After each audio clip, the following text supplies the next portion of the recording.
வணக்கம். என் பேர் யோகேஸ்வரி. நான் பிள்ளையார்தட்டியாங்குளம் என்ற ஊர் உண்டு. எனக்கு கல்யாணம் முடிஞ்சு 17 வருஷம் ஆகுது. என் கணவர் பெயர் சரவணகுமார். எங்கள் வீட்டுக்காரர் மாற்றுத்திறனாளி.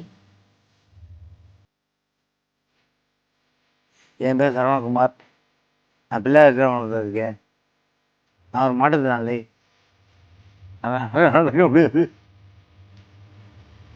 அவங்க இந்த மாற்றுத்திறனாளிக்குரிய காசை 6 மாசமா வாங்குறாங்க. அதனால அவங்களோட தேவைகளை பூர்த்தி பண்ணிக்கிறாங்க. வாதம் கைகால் சரியாக வராது, நடக்க முடியாது. வீட்டுக்கு இல்லை.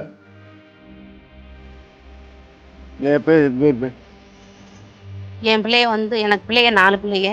தம்பி 2 படிக்கையில் அவனுக்கு தளத்தில் கட்டி இருந்துச்சு. அப்போ டீச்சருங்க நாங்கள் கூட்டு போனோம். கூட்டு போய் அருப்பாட்டை ஜிஹெச்சில் ஆப்ரேஷன் பண்ண போயிட்டோம். ஆப்ரேஷன் பண்ணிட்டு லேப்புக்கு போச்சு. இப்போ டெஸ்ட் ரிப்போர்ட்டை வாங்கி டாக்டர்கிட்ட காமிங்கம்மா அப்படின்னு சொன்னாங்க. அப்போ வாங்கி காமிக்கல சொன்னாங்க, உங்கள் பையனுக்கு கேன்சர் மாதிரி இருக்கு, நீங்கள் இதை 90ல் தான் பார்க்கணும், மதுரை 90ல் பார்க்கணும்னு சொன்னாங்க. அப்போ மதுரைக்கு போறதுக்கு எங்கிட்ட காசு கிடையாது.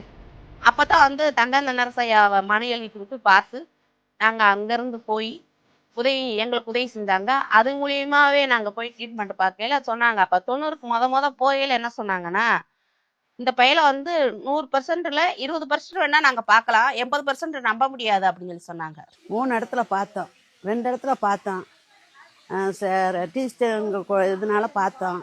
அடுத்து நம்ம இவர் தங்கம் தென்னரசையா வச்சு எல்லாமே பார்த்தோம். அமைச்சர் எழுதி போட்டு அமைச்சர் உதவி பண்ணாரு. எனக்கு உதவி செஞ்சாரு தங்கம் தென்னரசையா.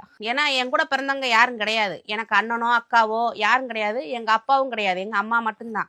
ஆனா அவர் எல்லா குணங்கள்லையும் அவர் வச்சு நாங்க பார்க்கலாம். ஏன்னா அவர் அந்த அளவுக்கு செய்யறாரு. ஐயா செய்யறாங்க.